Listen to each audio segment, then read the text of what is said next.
Have I ever told you the story of the stonecutter?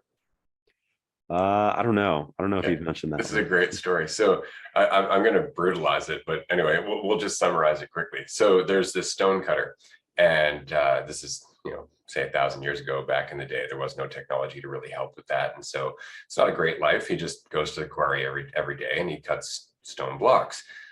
But he's got his own shack, and he's got his life, and when he's not cutting stone, he does his own thing, sits by the river, that kind of thing, watches the sun go down. But every day goes to work, and it's hard, and some days are harder than others, and he thinks to himself, I really wish that I had a different life. I wish that things were easier and that I had more time to do what I want to do, like this and this and this. And as he's working, this caravan goes by that belongs to this rich merchant. And the merchant is sitting up on his chair being carried past, and everything seems very simple for him, and he has servants. And so the stonecutter goes, well, I wish I was that rich merchant, then I'd be happy. And poof, the universe delivers, and he becomes the rich merchant. And now he's sitting in his caravan, he's going through the streets, he's being carried by his servants, and he's got this great apartment that's above the road, so he can look down at the people bustling about and drink his morning coffee and do all that, feel like a master of the universe. And after a little while of being the businessman, he starts to realize that things aren't as easy as he was hoping, that there are people that he has to pay, there are taxes to worry about, there's regulations, there's the running of the business in itself. And so he still doesn't have any free time. He's still not doing what he wants to do.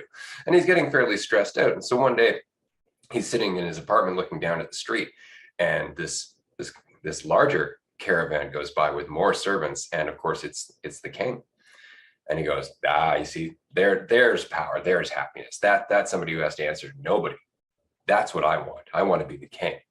Poof, he becomes the king. So now he's the king, and he's living in his palace, and he's overseeing, the country that he's the king of, and he's feeling very powerful. People are asking him for permission. People are bowing to him. People are doing that whole thing.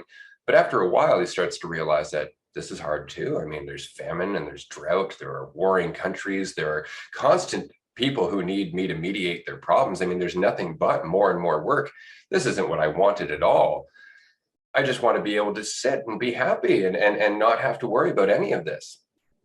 And one day he's looking up from his palace, and he sees the sun, and he goes, that's it. That's the only true power there is, the sun. Nothing argues with the sun. If it wasn't for the sun, nothing would grow. If it wasn't for the sun, there wouldn't be light. The sun is the ultimate power. I wish I was that. And so he becomes the sun. And as he's the sun, he's basking in being, the sun and shining down on the earth, doing all that. He burns some crops here. He, blesses some people with an abundant harvest here. He does all that.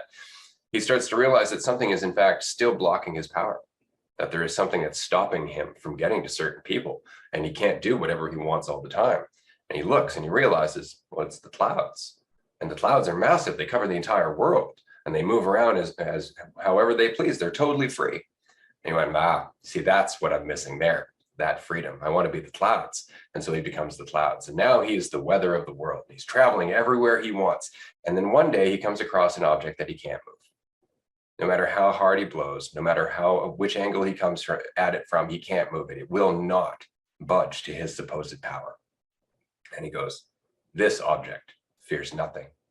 This object is completely at peace and happy. It can't be shaken by anything. It can't be influenced by anything. It is complete in itself. I want to be this. And so he becomes that object. And as he's sitting there, basking in the solidity of being the mountain, he hears at the bottom, tick, tick, tick, tick, tick, tick, tick, of a stonecutter chipping him away.